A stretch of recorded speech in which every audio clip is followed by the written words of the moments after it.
I'm going to share something that happened recently which taught me a very big lesson in kindness and sensitivity. This was a Monday following a particularly stressful weekend. So I had had 3 or 4 very long days with quite a lot going on, and my mind and body were extremely exhausted, extremely tired, and I frankly wasn't feeling good about anything. And I thought about it. There are a few things I like to do in such scenarios: go out for a short bike ride, a bicycle ride that is, or go for a long walk, or just go for a very quick swim. Now, I don't swim very often, but that evening I felt like it. I felt like just going into the pool and floating around. It so happens that the pool I went to that evening was one in a housing complex that my mom lives in. And I'm not very well versed with the general rules and regulations of that area. Now, this was 11 p.m. I just got done with an important piece of work, and I felt like going in for a dip. So I walked over to the pool and got into the water. There were no lights, or there were very few lights on, but it didn't bother me because I just wanted to float around in the water. So I was doing my thing. I was feeling a little better for myself, and 15 minutes in, I was almost done because I just literally wanted a dip and I was going to be out. Just before I was about to get out of the pool, I heard someone yelling at me from a distance, saying, "Hey, why are you in the pool so late? Don't you know you're not permitted to be in the pool at this hour?" And I was kind of shaken. I looked up and saw someone, a gentleman, yelling at me, and I was like, "I'm sorry, I wasn't aware that there are timings for the pool. I will get out of the pool." And he's like, "No, you get out right now." And I was already walking towards the steps to get out. Anyway, I got out of the pool, and they made me do stuff like take my number down and take my house number down, etc., etc. This person yelled at the security person as well. It was quite unnerving at that moment because I almost felt like a criminal, and I knew I had unknowingly broken the rules of the housing complex, but I really felt like a criminal at that point. I walked home, not feeling as good as I was a few moments back, but I got over it, got on with my work, and then got on with my life. But the thing kept bothering me a little bit as to why someone had to be so violent about something that was not really as serious of a matter.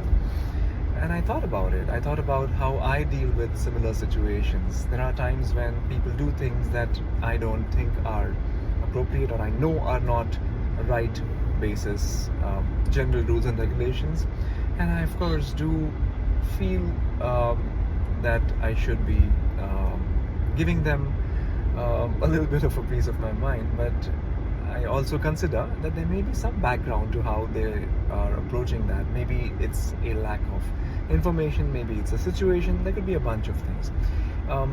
The very next day, or probably the day following the next, I was at a break in the median where I wanted to make a U-turn on my two-wheeler scooter, and this was late in the evening. There weren't lights on that road, and a car came zooming towards me, a red colored car with its lights off, and I was lucky that I saw the car just in time, so I held back from making the U-turn. Now, incidentally, following the U-turn, there was a traffic light where that car went and stopped, so I could catch up with them without much effort. And I went and gently knocked on the window, and when the driver rolled down the window, I politely told them that their lights were off, their headlights were off, and that their car was very difficult to notice when approaching at a high speed. So I requested them to turn the lights on and be mindful of it.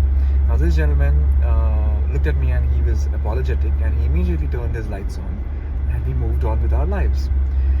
Now, I could think of myself or someone else even in this situation, going up to that vehicle and yelling at them for being careless with their driving, having their lights off, and creating a scene, no less. Not only that wouldn't achieve anything, but it would generally increase the amount of stress in this world, and God knows we have enough of that.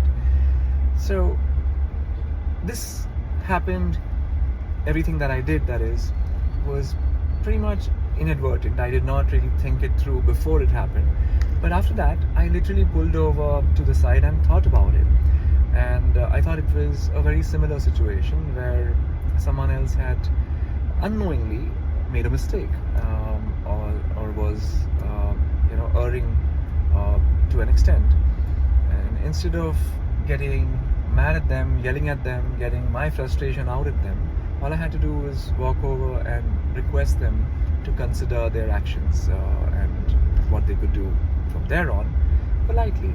And honestly, it worked out just fine. Not that it does every single time, not that everyone will be accommodating and courteous, but if they're not going to be accommodating, you yelling at them is not going to help in the cause any more than speaking politely will. So I just wanted to put it out there that there are situations when a lot of us want to just show our anger and our frustration to people around, but honestly, we all make mistakes. We all do things that can be construed as wrong or silly by someone else pretty much every single day.